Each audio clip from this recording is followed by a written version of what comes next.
My name's Ella Ochoa, and we're in North Platte, Nebraska. I was born and raised in South Texas, actually born in Laredo and raised in Cotula, which is a little town between Laredo and San Antonio. We were migrant farm workers. We traveled all over the country doing farm work, sugar beets, potatoes, onions, and then we'd go back to South Texas and work in the fields down there. I actually met my husband in the tomato fields in Muscatine, Iowa, and we were picking tomatoes at that time. Got married, and instead of traveling with my family, I started traveling with my husband's family. And we would start off in March, early April, and then go up to North Dakota. We work sugar beets, potatoes down there, that kind of thing. And then we'd go on to Illinois, Indiana, other states, and end up back in West Texas, and then go back to South Texas.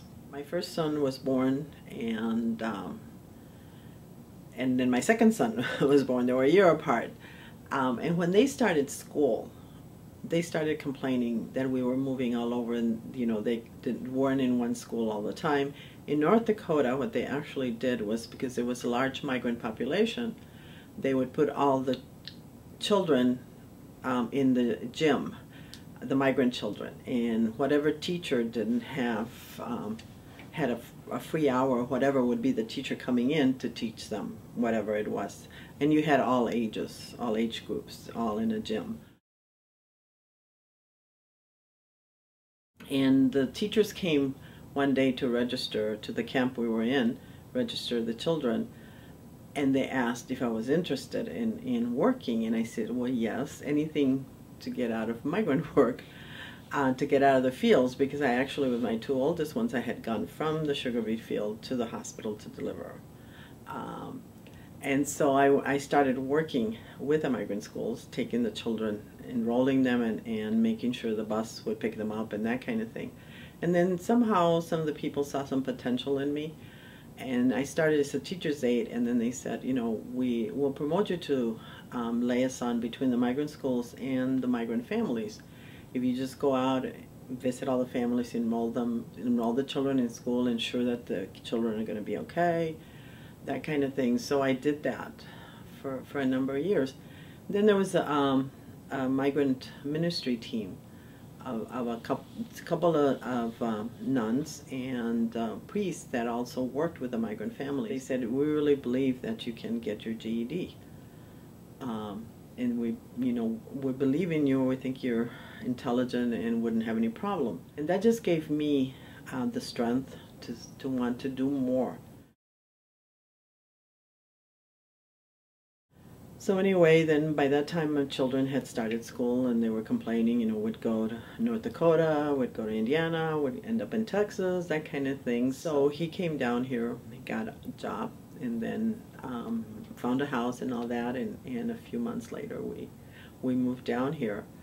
I immediately started inquiring about farm worker programs, what they were here, so I could, apply or something. Here in the state of Nebraska, what had happened was there really weren't any private nonprofits or anybody doing that kind of thing. So the State Department of Labor had gotten the funds from the U.S. Department of Labor to administer the migrant program in Nebraska. And so I applied. They had a position open here, and I applied for it, and it was, again, just an outreach worker going out to visit the families, seeing what the needs are, that kind of thing. And I got the job. A couple of years later, the feds came and they went back, and what they did was they defunded the Department of Labor here in the state because they were not doing or administering the program like they should have. And they gave the program, they gave the grant to the program out of Iowa. And they told them that in Nebraska there was only one person who actually knew what they should be doing and how to work the program. So the Iowa administration came over and talked to me and asked if I would, take on the job as state director. We ended up I started working under the program in Iowa with the understanding, I told them, that I wanted to spin the program off into Nebraska on its own, and negotiated the first contract, came back and opened up Nebraska Association of Farm Workers at that time, October 1st of 1979. We have minority health grants that we also work with. We had adult basic education, English as a second language.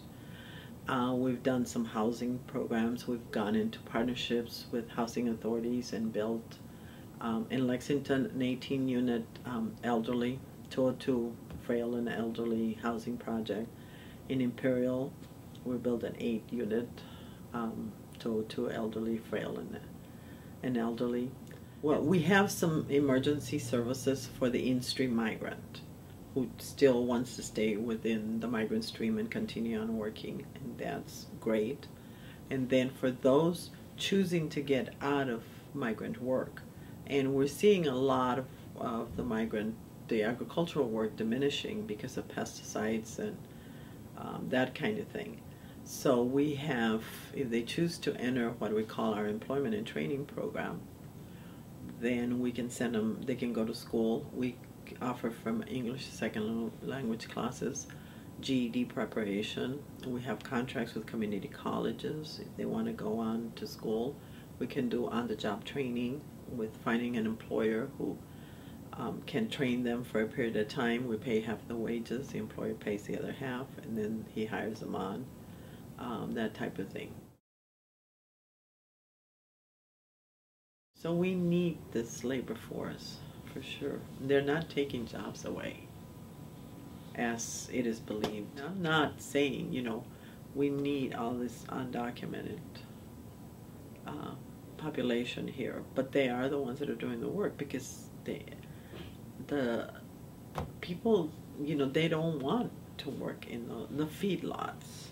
Nobody wants to do that kind of job. They're the only ones that are doing that. The dairy farms. Kids are graduating from high school and they're not going to work in the dairy farms. Even if they don't go on to school, they're not going to be working. My hope is that if that's, the life they want to continue, great. But that they find somebody who's going to do some advocating for them, that they get paid fair wages, that they have standard housing. This year is the first year that 99% of the farmers in the Panhandle are going to Roundup Ready. They're going to use very little migrant labor. So I think that's, where it's headed to, that they're not going to be needing that labor force. I've been the only executive director with NAF. I completed my 30 years in September 30th, and unfortunately I was diagnosed with MS in 2000, and that really slowed me down at that time, but I think I probably will be retiring next year, and but I'm still going. I mean, I did not let that disease stop me, for sure. I will continue doing what I think needs to get done to assist, help our communities, not only Hispanic Latinos, but rural, low income. There's a lot of needs out there that need to be met, and I'm not saying NAF can do it all, but just finding partnerships and collaboration with other organizations, we can get a lot done. I think one of the things we've done, because I've got a number of staff people who also came from the migrant stream, and we serve as role models for them to see that you can, what you can accomplish if you set your mind to it.